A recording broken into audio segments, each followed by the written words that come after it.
ഇന്നത്തെ വിഷയവും റിയാസ് സലീം തന്നെയാണ് കേട്ടോ. നമ്മുടെ രാജ്യത്തിന് വേണ്ടി ഇവിടെ യുദ്ധം നടന്നുകൊണ്ടിരിക്കുമ്പോൾ യുദ്ധം നമ്മൾ ഒരിക്കലും പറയുന്നില്ല യുദ്ധം നല്ലതാണെന്നൊന്നും പറയുന്നില്ല, ഒരിക്കലും പറയുന്നില്ല. പക്ഷെ നമ്മൾ നടത്തിയ പ്രതിരോധമാണ് എന്ന് മനസ്സിലാക്കാതെ പാക്കിലെ ആരോ മരിച്ചു എന്ന് പറഞ്ഞിട്ടുകൊണ്ട് മാത്രമാണ് റിയാസ് പല പല തരത്തിലുള്ള സ്റ്റോറീസ് ഇട്ടുകൊണ്ടിരുന്നത്. അതിനെതിരെ റിയാക്ട് ചെയ്ത യൂട്യൂബർക്കെതിരെ നല്ല തരത്തിലുള്ള ഭീഷണി സ്വരം മുഴക്കുകയും ചെയ്തു. അത് നിങ്ങൾക്ക് എല്ലാവർക്കും അറിയാമെന്ന് വിചാരിക്കുന്നു. അതിനുശേഷം ഇതാ അപ്പോൾ റിയാസ് സലീം ഒരു പോസ്റ്റുമായിട്ട് ഇറങ്ങിയിട്ടുണ്ട് അടുത്തത്.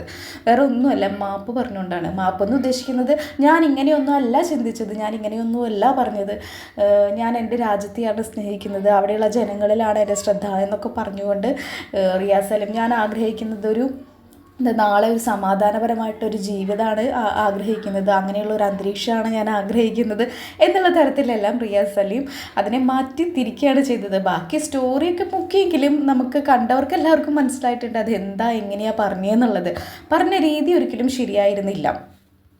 ബിഗ് ബോസിൽ വന്ന സമയത്ത് റിയാസ് സലീമിനെ ഒരുപാട് പേര് അനുകൂലിച്ചിട്ടുണ്ട്. നല്ല അറിവുള്ള ഒരു വ്യക്തിയാണ്, അതുപോലെ ഇത്രയും കഷ്ടപ്പാടുകളിൽ നിന്നും ഉയർന്നു വന്നിട്ടുണ്ട്, അതുപോലെ തന്നെ ഫെമിനിസ്റ്റ് ചിന്താഗതിയായാലും എല്ലാം അടിപൊളിയാണെന്നുള്ള രീതിയിൽ എല്ലാവരും അനുകൂലിച്ചിട്ടുണ്ട് എന്ന് കരുതി എല്ലാ കാര്യങ്ങളിലും അനുകൂലിക്കാനൊന്നും നമുക്ക് പറ്റില്ല.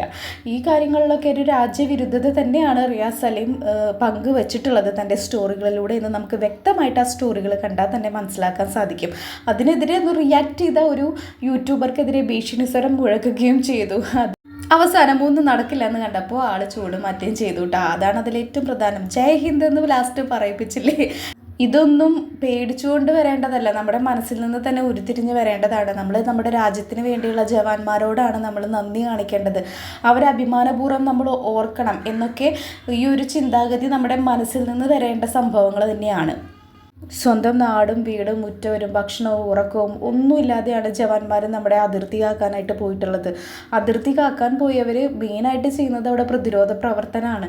നമുക്കെതിരെ വരുന്നതിനെ നശിപ്പിച്ച് ഇല്ലാതാക്കുക എന്നുള്ള കാര്യമാണ് ചെയ്തുകൊണ്ടിരിക്കുന്നത്. അല്ലാതെ ഒരിക്കലും അങ്ങോട്ട് പോയി ആക്രമിക്കുകയോ അവിടെ മറ്റൊരു തരത്തിലുള്ള അവിടെ സാധാരണ ജനങ്ങൾക്ക് ജീവിക്കാൻ പാടാത്ത ഒരു അന്തരീക്ഷം ഉണ്ടാക്കുകയോ ഒന്നും ആരും ചെയ്തിട്ടില്ല. അപ്പോൾ നമ്മൾ അതെല്ലാം മനസ്സിലാക്കിക്കൊണ്ട് വേണം നമ്മൾ പല പോസ്റ്റുകളും ഷെയർ ചെയ്യാനും.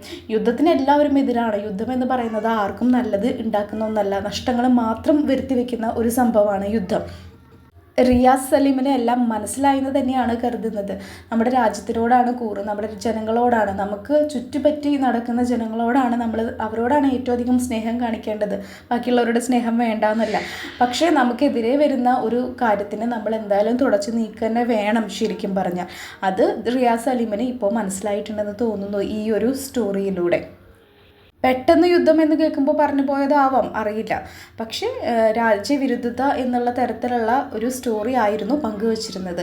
ഇപ്പോൾ റിയാസ് സലീം ഒരു മാപ്പുമായിട്ട് രംഗത്ത് വന്നിട്ടുണ്ട്. അതൊരു വലിയ മാറ്റത്തിന് തുടക്കമാകട്ടെ. അങ്ങനെ ചിന്തിക്കുന്നവർക്ക് മുഴുവൻ ഒരു വലിയ മാറ്റം ഉണ്ടാകട്ടെ. ജയ് ഹിന്ദ്.